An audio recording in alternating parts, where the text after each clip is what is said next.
문재인 정부가 북한의 원자력 발전소를 지어주려고 했다는 의혹을 받고 있는 산업통상자원부 문건과 관련해서 의혹은 커져만 갑니다.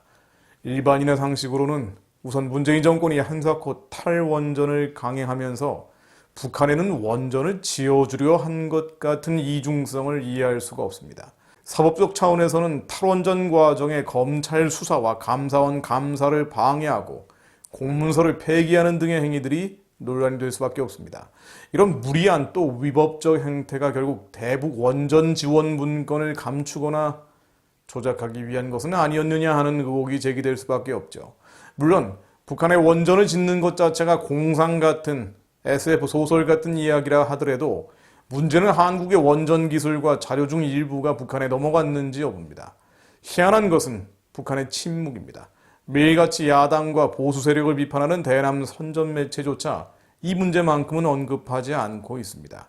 물론 문재인 정권은 완강하게 부인하고 있죠. 문 대통령은 2월 1일 야당의 문제 제기에 대해서 버려야 할 구시대 유물 같은 정치로 대립을 부추기며 정치를 후퇴시키지 말라고 경고 아닌 경고를 했습니다. 산업부도 해당 공무원 개인의 아이디어 차원에서 관련 문건을 검토한 것으로 정부의 공식 입장이 아니라고 해명을 했죠. 산업부는 삭제된 문건 중에 북한 지역 원전 건설 추진 방안 보고서 내용도 공개를 했습니다. 여기에는 과거 한반도 에너지개발기구 캐도가 경수로를 지으려 했던 자리나 비무장지대 DMZ의 원전을 건설하는 방안, 신한울 3, 4, 5기를 완공해서 북한에 송전하는 방안 등이 담겨져 있습니다. 그러나 여전히 국민적 의혹은 크기만 합니다. 우선 첫 번째로 논란이 된 문건을 누가 지시했는지 여부입니다. 정부는 해당 공무원 개인의 아이디어이고 정상회담에서 나올 수 있는 남북 협력을 실무 차원에서 검토하고 정리한 것뿐이라고 설명을 합니다. 즉 상급자 지시가 없는데 17개의 문건을 알아서 만드는 공무원이 있었다는 말을 믿으라는 거죠. 상식적으로는 물론 납득이 안 되는 것입니다. 특히 문건 17개 모두 문재인, 김정은 1차 회담인 2018년 4월 27일과 2차 회담인 2018년 5월 26일 사이에 집중적으로 작성됐습니다. 공무원 입장에서 위에서 시키지도 않는데 17개나 되는 문건을, 그것도 남북회담이라는 공무원 입장에서는 중대한 시기에 공들여 작성한 것이라는 것인데요. 원전 전문가들까지 물색하면서 말입니다. 이거 참 이해가 되지 않는 이야기들이죠. 두 번째 의혹은 왜 산업부 공무원이 필사적이고 조직적으로 문건을 삭제했느냐입니다. 즉 해당 공무원은 필안도어로 북쪽을 뜻하는 보이스, 북원추라는 약어를 사용해서 처음부터 문건을 감췄고 또 감사원 조사 직전 일요일 밤에 사무실에 몰래 들어가서 자료를 지웠습니다. 이 공무원은 감사원과 검찰이 감사원 감사 전에 어떻게 알고 자료를 삭제한 것이냐고 추궁을 하자 윗선은 없고 나도 내가 신내림을 받은 줄 알았다고 진술을 했습니다. 덕분에 신내림 공무원, 신내림 서기관이라는 별명까지 붙었죠. 이번 문건 논란이 터지자 또 다른 민주당 의원은 북한 원전 자료는 박근혜 정부 때부터 검토한 내부 자료라고 해서 실소를 자아내기도 했습니다. 이 말대로라면 문재인 정부의 공무원이 박근혜 정부를 보호하기 위해서 사무실에 몰래 들어가 문건을 지웠다는 것인데요. 게다가 삭제된 북한 원전 관련 파일은 2018년 5월 14일 작성된 것인데도 말입니다. 너무 말이 안 되다 보니 산업부도 박 정부 때 자료가 아니라고 했고요. 해당 의원은 추론일 뿐이었다라고 수습했습니다. 슬픈 코미디입니다.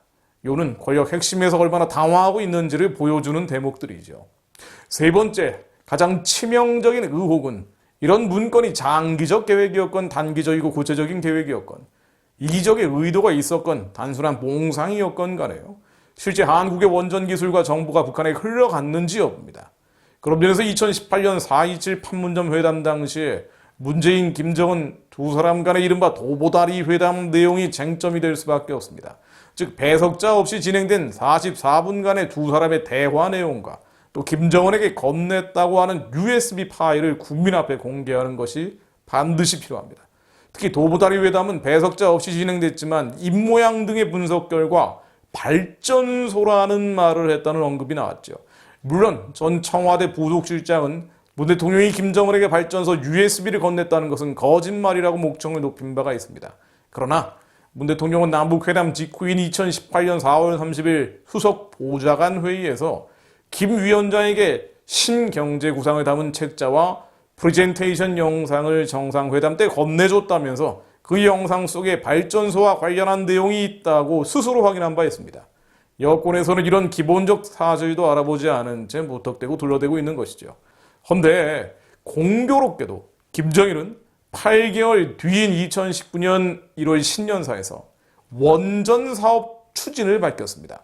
당시 김정은은 전력 문제 해결을 말하면서 수력발전소 건설을 다그치고 조수력과 풍력, 원자력 발전 능력을 전망성 있게 조심해 나갈 것이라고 말을 했습니다. 정말 뜬금없이 원자력 발전이 언급된 것입니다. 바베르 1차 정상회담 직전 한국 대통령은 월성 원전 1호기 폐쇄는 언제 결정되느냐고 한 이후에 탈원전 조치가 급진전됐습니다. 정말 이게 도대체 무슨 일입니까? 주호영 국민의힘 원내대표는 2월 1일 당 의원총회에서 청와대와 정권이 북한에 경수로 원전을 지어주는 것은 불가능하다고 발뺌하고 넘어갈 상황이 전혀 아니라면서 우리가 보유한 최고 수준의 상업용 경수로 기술과 운영 방법이 북한에 넘어간다면 북한은 자력으로 상업용 경수로를 건설할 능력을 가지게 되는 것이라고 했습니다. 또 문재인 대통령이 2018년 남북정상회담에서 김정은에게 건넨 USB 안에 산업통상자원부가 비밀리에 작성한 원전 건설 지원 문건이 있다면서 그 안에 한국형 경수로의 기밀이 담겨 있지 않았는지 끝까지 진실을 추궁해 나갈 것이라고 목소리를 높였습니다. 결국 현재 진행 중인 검찰 수사는 물론 국회 국정조사와 특검 등을 총동원해서 전모를 명명백백히 밝혀야 하는 사안들입니다. 또한 믿는 자들은 이 모든 숨겨지고 감춰진 것들이 있다면 그 모든 것들이 드러나서 슬픔이 변하여 춤이 되고 베옷을 벗기고 기쁨으로 띠띠우시는 주님의 부림절의 역전극이 일어날 수 있도록 하나님께 기도해야 합니다. 마태복음 10장 26절로 그런즉 그들을 두려워하지 말라. 감추인 것이 드러나지 않을 것이 없고 숨은 것이 알려지지 않을 것이 없느니라.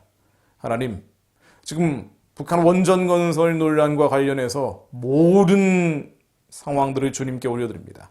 숨겨져 있는 마귀의 괴계가 다 폭로되고 드러나게 하옵소서. 거짓말로 속이며 평안하다며 기도하지 못하도록 미혹하는 세상의 영들, 세상의 신들에 맞서 한국 교회가 깨어나게 하옵소서. 지금 이 순간에도 거짓 평화, 가짜 평화에 취해 있는 나라와 민족을 위해 기도할 마지막 기회를 스스로 버리고 있는 한국 교회가 깨어나게 하옵소서. 하나님, 남은 자들이 하나님의 전신갑주를 취해 기도하오니 저희들이 두려움 없이 기도합니다.